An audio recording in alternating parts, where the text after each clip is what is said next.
پھر جب وہ گیا تو شپ میں بیٹھے ہوئے اس نے انجیل کھولی تو پولس رسول کی ہی بات اس کے سامنے آئی کہ ویسا ہی مزاج رکھو جیسا مسیح کا بھی تھا، اور وہ واپس آیا، اور اس وقت دت مسیح جو تھا وہ مردار تقسیم کر رہا تھا اور لوگ لائن میں لگے لے رہے تھے، اور وہ شخص بھی لائن میں لگا، اس نے مردار کھایا، حالانکہ مردار حرام ہے لیکن اس نے کھایا۔ کیوں کھایا؟ تاکہ انجیل پھیلے۔ تو انجیل اس کے وسیلے سے پھیلی، اور پنجاب کے بہت سارے لوگوں نے جو چوڑا تھے، دلت تھے، انہوں نے خداوند یسوع مسیح کو اسی ایکٹ کی بدولت قبول کیا، بعد میں مردار کو چھوڑ دیا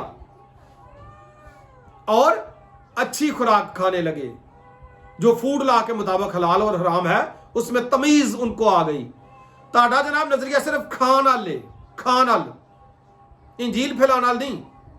پولس رسول کھاتا نہیں تھا، لیکن یہاں پہ جو کلو آپ کو مل رہا ہے وہ یہ ہے کہ اگر وہ کہیں پہ جاتا ہے تو وہ انجیل کی خوشخبری کے لیے جو کام کرتا ہے، انجیل کی خوشخبری کے لیے، ہم اس کو یہ کہہ سکتے ہیں کہ وہ کام کوئی بھی ہو وہ کرتا نہیں رہتا، بلکہ ان لوگوں کو اپنے جیسا کر لیتا ہے۔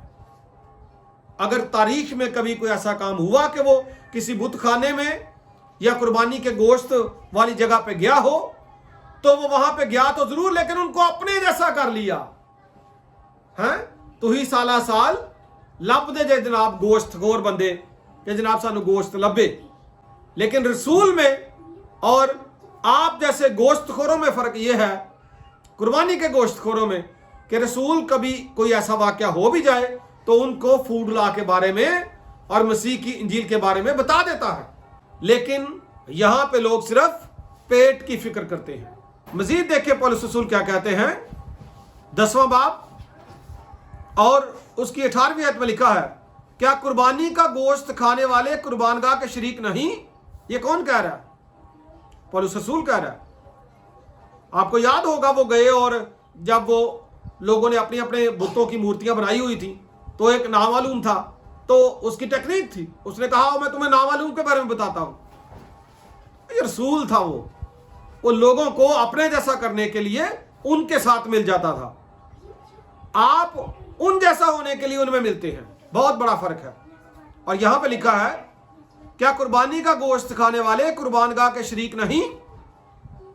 پس میں کیا یہ کہتا ہوں کہ بتوں کی قربانی کچھ چیز ہے یا بت کچھ چیز ہے؟ نہیں، بلکہ یہ کہتا ہوں کہ جو قربانی غیر قومیں کرتی ہیں شیاطین کے لیے قربانی کرتی ہیں، نہ کہ خدا کے لیے، اور میں نہیں چاہتا کہ تم شیاطین کے شریک ہو۔ تم خداوند کے پیالے اور شیاطین کے پیالے دونوں میں شریک نہیں ہو سکتے۔ تو یہ بھی تو پولس رسول کلیئر کٹ کہہ رہا ہے نا۔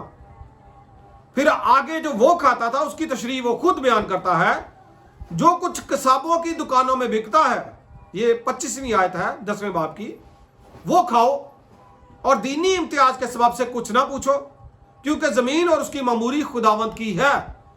پہلی صدی مسیحی میں جب لوگ قربانی دیتے تھے اپنے مذہب کے حساب سے تو اس کے کچھ حصے کیے جاتے تھے، جن میں ایک تو قربانی کرنے والے کو مل جاتا تھا، دوسرا کاہن کو مل جاتا تھا۔ جو کاہنوں کا حصہ ہوتا تھا ان کے کاہنوں کا، ان میں سے جو بچ جاتا تھا، ظاہر ہے کاہن سارا نہیں کھا سکتے، یا جو لیفٹ اوور ہوتا تھا اس کو وہ کیا کرتے تھے، قصابوں کو دے دیتے تھے، اور قصاب جو ہے ان کو بیچ دیتے تھے۔ تو رسول کہتا ہے وہ لے کے کھا لو، اور میں نے پہلے بھی بتایا ہے کہ قصاب کی دکان پہ جو بھی بکتا ہے اس کو لے لو، کھا لو، آپ نے اس کا معاوضہ دیا ہے۔ آگے 27ویں آیت کا مطالعہ کریں، اگر بے ایمانوں میں سے کوئی تمہاری دعوت کرے اور تم جانے پر راضی ہو تو جو کچھ تمہارے آگے رکھا جائے اسے کھاؤ اور دینی امتیاز کے سبب سے کچھ نہ پوچھو۔ لیکن اگر کوئی تم سے کہے کہ یہ قربانی کا گوشت ہے تو اس کے سبب سے جس نے تمہیں جتایا اور دینی امتیاز کے سبب سے نہ کھاؤ۔ دیکھیں جی، پہلی صدی میں لوگ جو ہیں مسیح کے زمانے میں یا رسولوں کے زمانے میں مختلف لوگ جو ہیں وقت بہ وقت قربانیاں کرتے رہتے تھے، اور ضیافت میں پتہ نہیں ہوتا تھا کہ کون سا گوشت ہے، جبکہ آپ کو کلیئر کٹ پتا ہے کہ 3 دن 4 دن 5 دن 7 دن کون سا گوشت چل رہا ہے۔ ان کو پتہ نہیں ہوتا تھا، آپ کو پتہ ہے۔ اب ضروری نہیں ہے کہ آپ کو کوئی بتائے کہ یہ قربانی کا گوشت ہے، ان کو نہیں پتا ہوتا تھا کیونکہ وہ سالہ سال چلتا رہتا تھا، آپ کو پتا ہوتا ہے، اس لیے آپ پر یہ کنڈیشن اپلائی نہیں ہوتی، آپ کو پتا ہے کہ یہ گوشت جو ہے وہ قربانی کا ہے۔ یہ ساری تعلیم پولس رسول نے دی ہے۔ میں آپ سے یہی کہوں گا کہ خدا کے کلام کی اور مسیح کی قربانی کی غیرت اپنے دل میں رکھیں، اور بائبل مقدس میں کہیں بھی نہیں لکھا کہ پولس رسول جو ہے وہ گوشت کھاتا تھا، اور خاص طور پہ قربانی کا گوشت۔ قربانی کا گوشت جو وہ کھاتا تھا قصاب کی دکان سے وہ لے کر کھا سکتا ہے، لیکن جس رنگ میں یہ صاحب کہہ رہے ہیں یہ رنگ توہین کے زمرے میں آتا ہے، یہ ببلیکل بات نہیں ہے۔ Thank you so much.